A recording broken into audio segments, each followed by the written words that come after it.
Oui, bonjour. Je suis Traoré Georges, directeur de l'école primaire publique Issouka Ouest.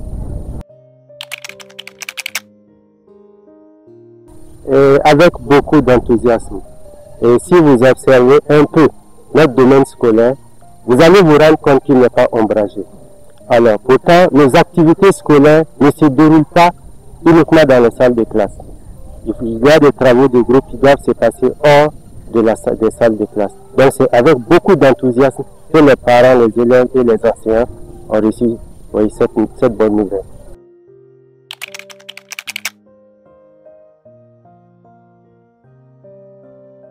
Et l'entretien du bosquet inclut tout le monde. Tout le monde. Et nous sommes en vacances. Et pendant les vacances, nous n'avons pas la totalité de nos élèves. Nous sommes obligés de conjuguer nos efforts. Moi, d'abord le directeur de l'école, ensuite les parents d'élèves et les élèves qui habitent non loin de l'établissement. Dans les périodes de cours, nous allons faire une organisation. Et dans nos pratiques classes, il y a des temps qui sont réservés pour ce genre d'activités. Nous allons les mettre à profit et je pense que ça va couler. Le bosquet, je commence d'abord par son implantation. Et vous voyez, ça enseigne à l'enfant comment planter et entretenir un arbre. C'est vraiment essentiel. Et pour les élèves d'abord, ça va améliorer leur rendement scolaire. Parce qu'ils auront un espace adapté pour apprendre leurs leçons. Et ça va améliorer aussi la fréquentation scolaire. Parce que l'enfant, c'est le jeu. Sans bosquet, ils seront obligés de jouer sous le soleil et ça va faire des absences. Donc, ils pourront exploiter ce bosquet-là comme aire de jeu également. Et pour toute la communauté, les études ont démontré que les racines des plantes purifient les nappes d'eau souterraines.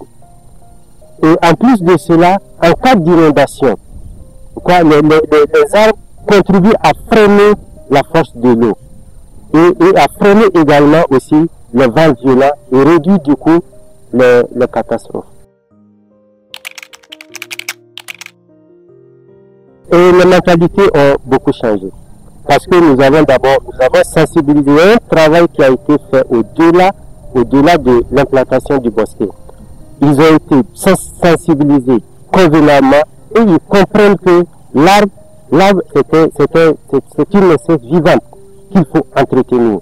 Ils ont pu intégrer cela et je crois que les jours à venir, vous allez le constater avec l'entretien de ce bosquet-là.